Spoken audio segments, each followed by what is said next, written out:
নমস্কার বন্ধুরা, আজ আমি নিয়ে এসেছি আপনাদের কাছে নিরামিষ পটলের একটা তরকারি। আজকে এটা আমি আপনাদের সাথে শেয়ার করব। প্রথমেই কড়াইতে একটা টমেটো আমি সিদ্ধ করে নেব ঢাকা দিয়ে। টমেটোটাকে আমি একটা ছুরির সাহায্যে একটু স্লিট করে নিয়েছিলাম। পটলের খোসা ছাড়িয়ে এইভাবে লম্বা লম্বা করে আমি দু টুকরো করে রেখে দিয়েছি, খোসা ছাড়িয়ে নিয়েছি। এখন এটাতে আমি হলুদ, নুন এবং লঙ্কা গুঁড়ো দিয়ে ভালো করে মেখে নেব। প্রথমে নুন দিয়ে দিলাম, হলুদ দিয়ে দিলাম, আর একটু দিয়ে দিই, আর দেব লঙ্কা গুঁড়ো দিয়ে এখন এটাকে আমি ভালোভাবে মেখে কিছু সময়ের জন্য এটা আমি রেখে দেব। আর আমি দেব একটু বেসন দিয়ে, তারপর এটাকে আমি ভাজা ভাজা করব। বন্ধুরা, আপনারা কোন জায়গার থেকে দেখছেন এই ভিডিওটা একটু কমেন্ট বক্সে লিখে দেবেন।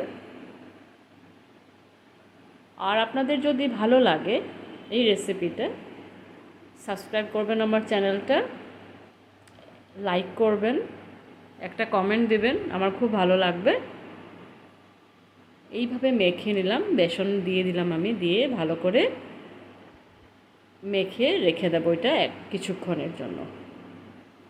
এদিকে দেখুন, আমার যে টমেটোটা আমি সেদ্ধ করেছিলাম সেদ্ধ হয়ে গেছে।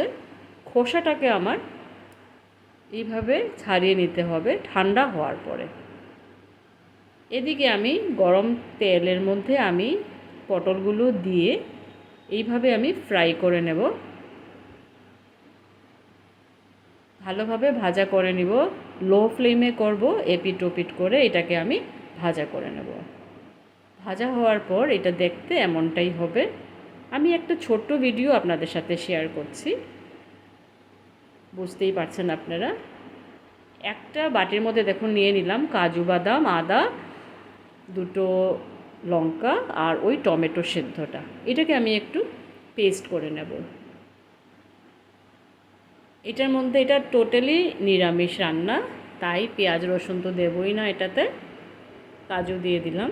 কাজুটা দিলে কারিটা দেখতে খুব সিল্কি হয়, খেতেও বেশ ভালো লাগে।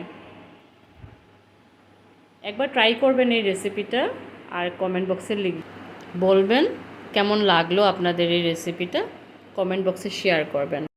এখন ওই কড়াইয়ের মধ্যেই যা তেল আছে ওটার মধ্যে আমি কালিজিরা, তেজপাতাটা ফোড়ন দিলাম, আর পেস্ট করে রাখা টমেটো এবং আদার পেস্টটা দিয়ে দিলাম, নুন দিয়ে দিলাম আন্দাজ মতন।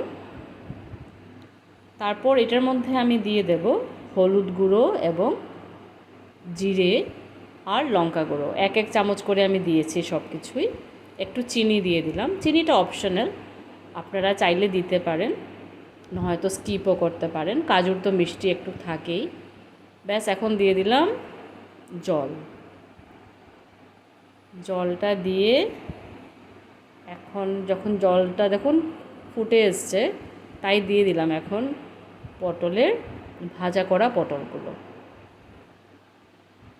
এখন আমি এইটাকে গা মাখা করে জলটাকে শুকিয়ে নেব, আর একটু ঘি দিয়ে দিলাম। নিরামিষ তরকারিতে ঘি না দিলে ভালো লাগে না খেতে। ব্যাস, হয়ে গেছে আমার নিরামিষ তরকারিটা। কেমন লাগলো বন্ধুরা একটুখানি বলবেন। এইভাবে গা মাখা থাকলে এটা খেতে ভীষণ ভালো লাগে। ধন্যবাদ আপনাদেরকে।